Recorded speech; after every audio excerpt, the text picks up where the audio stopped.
Yeah, g'day. Today we're having a quick look at this. This is the wrist control remote that goes with the Gitup series of cameras. There's Gitup 1, Gitup 2, both of them use the same sort of device. Little camera here, I've got the Gitup 2. First of all, to do the pairing on it, which is what I'm hoping to do right now. We turn the camera on by holding down the front button there for a couple of seconds, and we get a beep. You should get light on the top there. Flip over, we got the cameras actually turned on. Now the next thing we've got to do is tap that button a few times, and we go through various modes, as you can see. I suppose if I get around this way it might be easier for you. Now we're in the system settings, which is what we're after. Touch the top button and you can see we've got a range of them here. What we're looking for is the remote control one, so we've got to flip through and eventually we'll get to, there it is, RC pairing. So we've got the right one. Touch the top button and we've now got that showing there. So what I've got to do next is hold those two buttons down for a couple of seconds, and if all goes well, and it looks like it's not.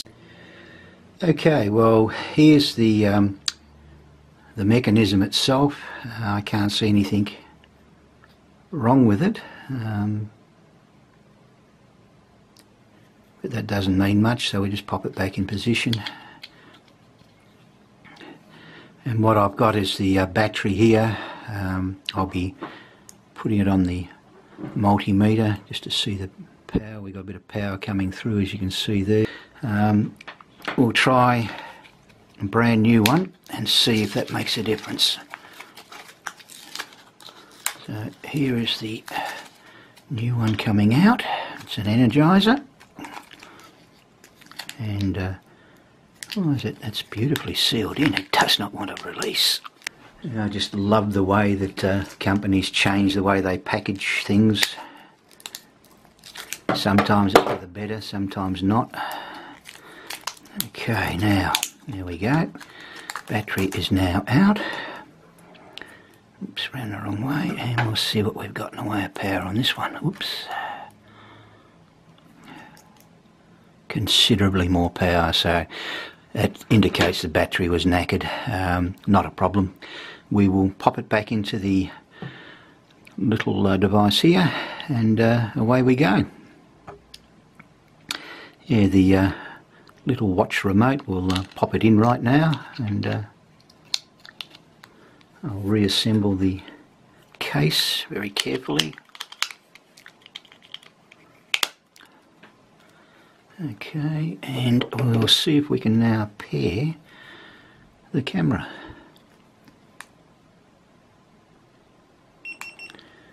Okay.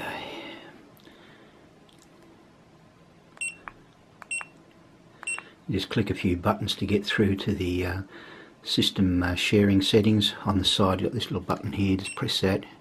Then you go in the front again and keep pressing until you come down to the appropriate pairing button, which is that one, RC pairing. As you can see, we put that there. I'll hold the two buttons now and see what happens. And still nothing. Oh, there we go. Success, we paired. So it's now fully functional. Okay, excellent. So it was definitely a flat battery.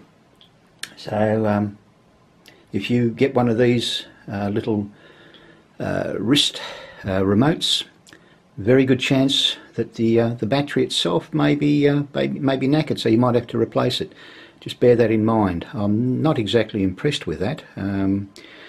Especially for what you pay for these things. They should have better quality batteries in them.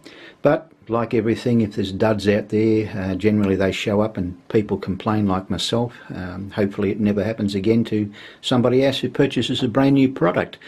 And this particular one was actually manufactured in July this year, so it's not an old battery by any means. So it would indicate it's a dud from the start. So cheap sourcing, I would assume. I can't see a brand on it.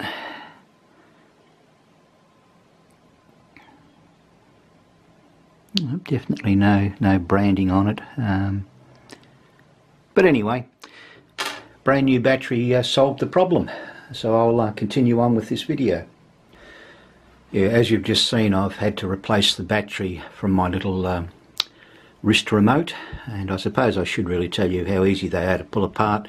There's obviously, you just take the strap off, very simple. You've got 4 little tiny screws on the back, which you just use a little tiny jeweler's screwdriver to do. Once you get the screws out of place, you just put your thumbnail down the middle and it should pop apart, and that's basically it. The unit itself just sits lightly in there. It's not secured by anything, so just make certain you orientate it correctly when you put your battery in.